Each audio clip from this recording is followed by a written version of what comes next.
নমস্কার। WBSSC 2016 26,000 চাকরি বাতিলের স্কুল এডুকেশন ডিপার্টমেন্টে কিন্তু কাজ শুরু হয়ে গেছে এবং সবচেয়ে গুরুত্বপূর্ণ তথ্য আমি এটাই শেয়ার করব। এই যে সরকার বলছে যোগ্য অযোগ্যের তালিকা দেবে আগামী 21শে এপ্রিল, এটা কোনো দিনই দেবে না। বিষয়টা কি প্রত্যেকে জেনে নাও অফিসিয়াল ওয়েবসাইট থেকে, অফিসিয়াল নোটিফিকেশন দেখে। তো বন্ধুরা, ভিডিওটা কিন্তু অবশ্যই হেল্পফুল হবে।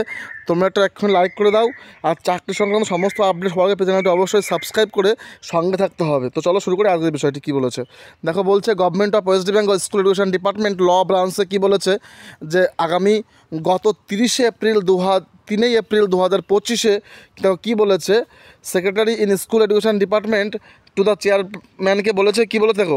বলছে enclosed please find herewith a copy of the order the honourable Supreme Court date 3/4/25, অর্থাৎ গত 3 এপ্রিল 2025 সুপ্রিম কোর্টের যে রায়ের ভিত্তিতে বৈশাখী ভট্টাচার্য ভার্সেস ওয়েস্ট বেঙ্গল স্টেটের যে রায়টা হলো, অর্থাৎ যে 26,000 চাকরি মামলার বাতিল হলো, সেই রায়ের ভিত্তিতে কিন্তু এই নোটিশটা প্রকাশ করেছে স্কুল এডুকেশন ডিপার্টমেন্টের পক্ষ থেকে। এখানে কী বলেছে, বলছে without prejudice to the rights of government in law or otherwise it has been decided to request you, অর্থাৎ তাকে কিন্তু অনুরোধ করা হচ্ছে ইমিডিয়েটলি টেক নেসেসারি স্টেপস, মানে অতি দ্রুত সম্ভব যে সমস্ত অ্যাকশান বা ব্যবস্থা নেওয়া হবে to initiate fresh selection process, অর্থাৎ নতুন করে নিয়োগের পদ্ধতি as per direction of the honourable Supreme Court of India as aforesaid. মানে সুপ্রিম কোর্টের নির্দেশ মোতাবেক সুপ্রিম কোর্ট স্কুল শিক্ষা দপ্তরকে নির্দেশ দিয়েছে যে অ্যাজ সুন অ্যাজ পসিবল তার জন্য সেই নতুন করে ফ্রেশ রিক্রুটমেন্ট প্রসেস যেন শুরু করে দেয়। ঠিক আছে। তো বন্ধুরা, যে কথাটা বলছে বারে বারে যে যোগ্য অযোগ্য তালিকা দেবো, এটা সম্পূর্ণ ভুল। তারা কোনো দিনই যোগ্য অযোগ্য তালিকা দিতে পারবে না, কারণ যোগ্য অযোগ্যের লিস্ট দিলে আরও বেশি পরিমাণে দুর্নীতি শিকার তারা হয়ে যাবে। তো আমি মনে করছি যেটা বলেছে প্রতিশ্রুতি, আগামী 21শে এপ্রিল 2025 নাকি লিস্ট দেবে, কোনো দিনই দেবে না। ঠিক আছে, আমরা এইটুকু বন্ধুরা বলবো। এবং দেখো এখানে কিন্তু পুরো তথ্য কিন্তু দিয়েছে, এবং এটা কিন্তু পুরো মেমো নাম্বার সহ, এটা কিন্তু কোনো এডিটেড কপি না। এটা দেখো মেমো নাম্বার তারা কিন্তু দিয়েছে, এখানে তোমরা দেখতে পারবে। এই দেখো এখানে মেমো নাম্বারও কিন্তু দিয়ে দিয়েছে। ঠিক আছে। তো বন্ধুরা, আমি এটাই বলবো, স্কুল শিক্ষা দপ্তরে কিন্তু তারা কিন্তু অলরেডি অ্যাকশান নিয়ে শুরু করে দিয়েছে।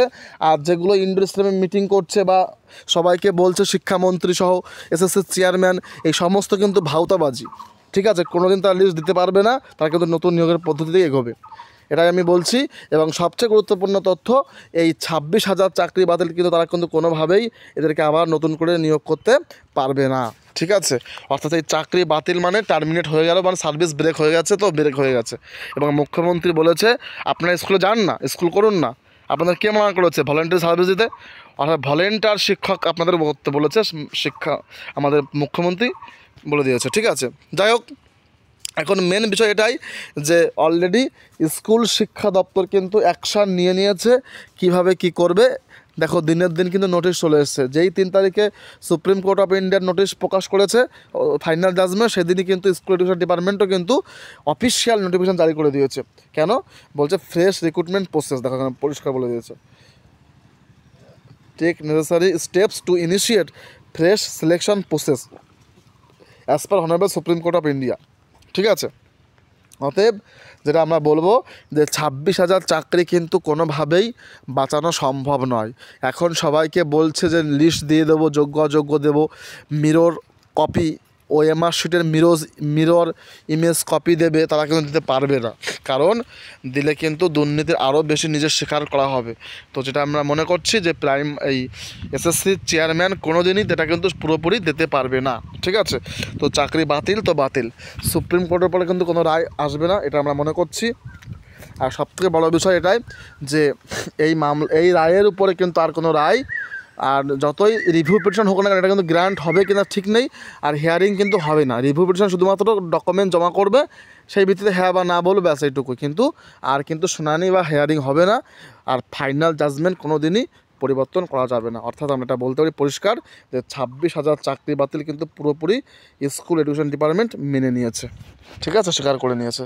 তো বন্ধুরা, থ্যাংকস ফর ওয়াচিং, সঙ্গে থেকে আবার পাওয়ার জন্য। চলো।